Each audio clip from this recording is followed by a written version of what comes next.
Hello everyone and welcome back to Double Play Baseball. In this video, Ryan and I are going to be going over the Reds 2022 offseason as well as previewing their 2023 campaign.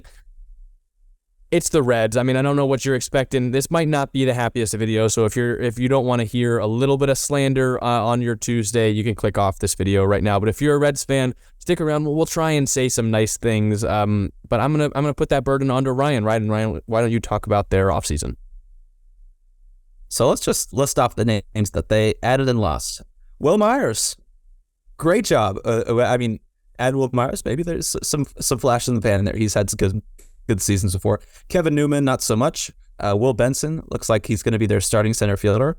I will admit, I've never heard that name before. Neither have I. Casale, Luke Miley, Chad Pinder. They lose Donovan Solano, Kyle Farmer, Colin Moran, Mike Minor, and Mike Moustakas as well. So there's really just no names on either side of this list, which I guess for a rebuilding team, I guess that's kind of good. You don't want to lose any good players that you can maybe at least trade value, and you're not really looking to add anyone. So with that being said, Jack, is there anyone that stands out as being a big addition or subtraction?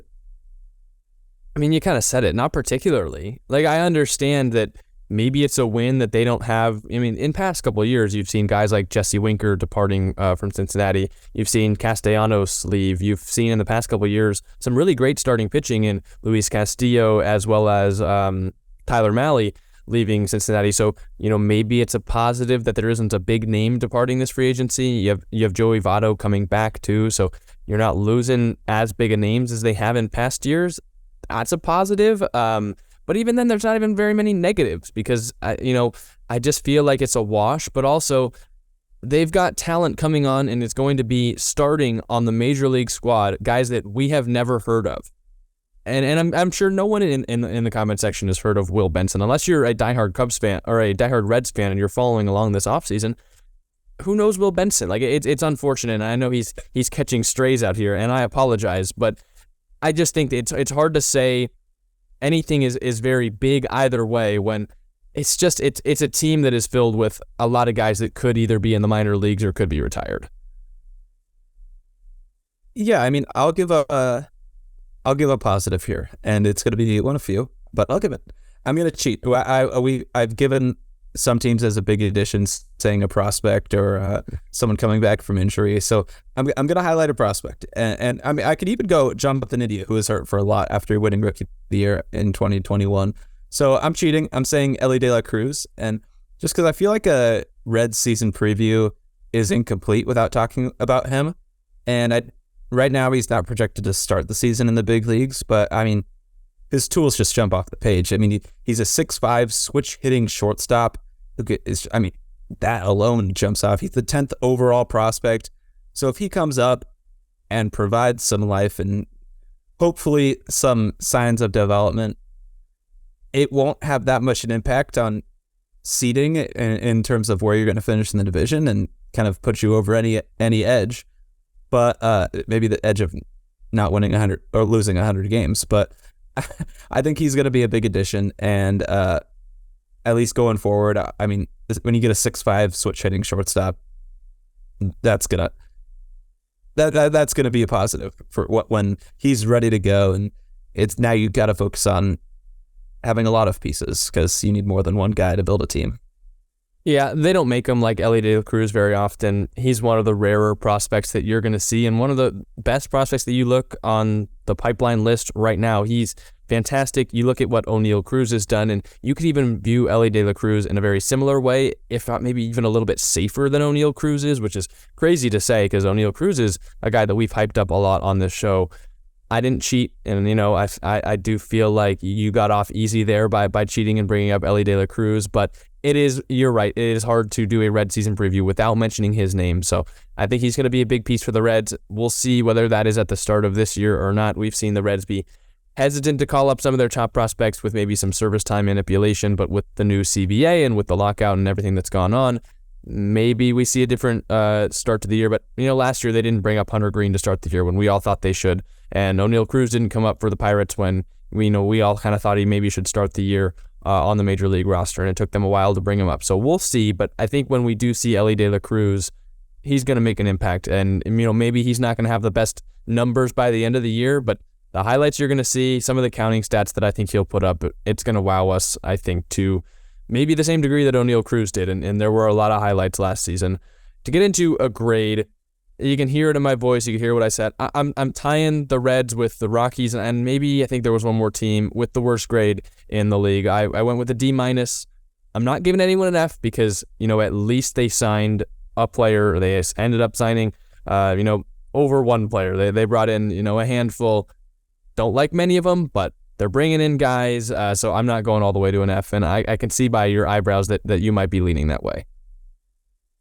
No, I'm actually not. I was actually going back and forth between a D and a D-. And, I probably deleted the minus and then added the minus a couple times in my notes. But I ended up going with a D. Because, like you said, at least they did something. And it's not like some of the other teams that we've seen, where we say, at least they did something. I mean, Will Myers is okay. Will Myers hasn't been solid in a very long time. No offense to Will. But I think it's better than some of the other bad teams that we've seen do anything. I mean, I just pulled up Will Myers' stats. I mean, outside of 2019, Will Myers hasn't had a below average WRC plus season.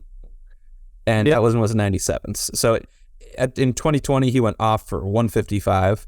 Obviously, that's a shortened season, but if you can put up a 110, 115 WRC plus, that's a solid piece for a bad Red team. So I ended up going a D. Didn't put him all the way down to a D- because there's some potential there, and they do have some solid young players in the roster. So that doesn't factor into the grade, but at least for what to expect, is basically last in the division. It is what I'm gonna say is what I'm expecting, and there's some other things that is in my bold prediction, which is kind of what to expect a little bit, or at least I'm my belief is so strong in my bold prediction that I'm almost expecting it. But I think it's last in the division, but there's promise on the team, at least for a few pieces, like some of their pitchers, Ellie De La Cruz, Jonathan India, if he comes back and stays healthy. There's like, I guess I'll say hope a little bit, but there's more work to be done in this rebuild. You got to add some more pieces around those guys. Yes, I will bring up two positives. One, I believe that the addition of Will Myers, because he's hitting in Great American Ballpark, which is, I think, the best park to hit in baseball. We've seen it with guys like Brandon Drury in the past years where he hits so well at home and not very well on the road, and that's why I'm maybe not high on him as an Angel this year, but I think you'll see Will Myers put up that above average season that you're mentioning because he's hitting in Cincinnati. I also do think that adding him will allow Joey Votto to play a little bit more DH, which hopefully can keep Joey healthy because, it's so fun to see Joey Votto hit the baseball, and he can hit it a couple more times this year. I think that'd be good for the Reds. Also, we do mention it just about every time that we're talking about a rebuilding team. If they were to have signed a big piece this offseason, I'm not sure I would have liked it much because I think that they would have been trying to jump the shark on their rebuild. So there is a positive that they, I think they do see their place in their rebuild, and they're not trying to jump past some of the tougher years. But with the Reds, I don't give them the benefit of the doubt just because of what we've seen in the past and some of the malpractice that has gone on when it comes to running the baseball franchise. But I went with about the similar what to expect, saying another year at the bottom of the Central, but I think it is another year that those prospects will improve. And to get into my bold prediction, two of the biggest prospects they have are on the pitching side, and I think one of the two of them being Nick Lodolo and Hunter Green, ends up in the top 5 on the National League Cy Young voting. I don't know which one I kind of stole yours, didn't I? I don't know which one it is, though. I mean, I was very high on Nick Lodolo at the end of last season, and I came into this offseason thinking, he's going to be my big breakout pick as a pitcher, and more recently, I've been leaning towards the Hunter Green side, and I couldn't pick which one I wanted to put there, so I'm just going to say one of the two. And I was pretty successful last year talking about the Cy Young, saying my dark horse for the Cy Young last year was one of the Marlins. I didn't know whether I wanted it to be Sandy Alcantara or Pablo Lopez. Turned out to be Sandy Alcantara. So maybe I'm like Midas, everything I touch turns to gold. And so one of these Reds, is going to be happy that I said that because they can they could put up a great season. But I'm really high on both of these Reds pitchers. It was too hard for me to pick, so I'm just going to say one of the two of them ends up in the top 5 of the Cy Young voting. So before I get mine real quick, I do want to say, kind of backtracking a little bit, I forgot to mention Spencer Steer is a solid prospect as well, because I know some Reds fans are going to be mad that I left him out of listing off these prospects with some promise here. So another player for you to build around. But yeah, you stole mine, and you even took it a step further. I said one of them receives a Cy Young vote. I think both top receive top 5. I think they'll both receive Cy Young votes. Because I looked up Cy Young vote getters, and there was like 10 to maybe low teens-ish, between 10 and 15 people who received a vote. And I was going to go both of them receive votes. And I was like, I don't really know if I fully believe that. So I was like, I'll say one of them gets a vote. And I believe that's possible. So, and then you took it a step further, taking it to top 5. So, I mean, we're both on the same page. We like those pitchers at least. And I mean, I drafted Lodolo, TCU guy, in our fantasy draft or dynasty. So hopefully it's him. And there's some signs that he's going to be one of my aces to come for fantasy, because Jack's been hogging the fantasy baseball wins. So I need one here. Well, I had Nick Lodolo last year, and you're looking at the proud owner of Hunter Green this year. So I think one of us is going to be, I think both of us will be happy by the end of the year, but one of us, if my prediction goes to plan, will be very, very happy. And who knows, that could push one of us over the edge to win our division, because I know that I don't like to little brother you on this show, but Ryan is 0-6 against me in fantasy baseball in the 3 years that our league has gone on, and I won the championship last year, and just kind of, always coming up short. So, maybe I hope that you get one win this year, but I'm still coming after you in the playoffs. Me and Hunter Green and all the rest of those pitchers I've hit on. But Reds fans, if you take anything away from this show, just know that those two pitchers you were very lucky to have, and both of them ended up having fantastic runs down the stretch of the second half last season, and I'm fully expecting both of them to dominate again in 2023. That's all we have today, Reds fans. Let us know down below, which pitching prospect do you like better? Which prospect do you like overall? Is Ellie De La Cruz going to be a star for you in the future?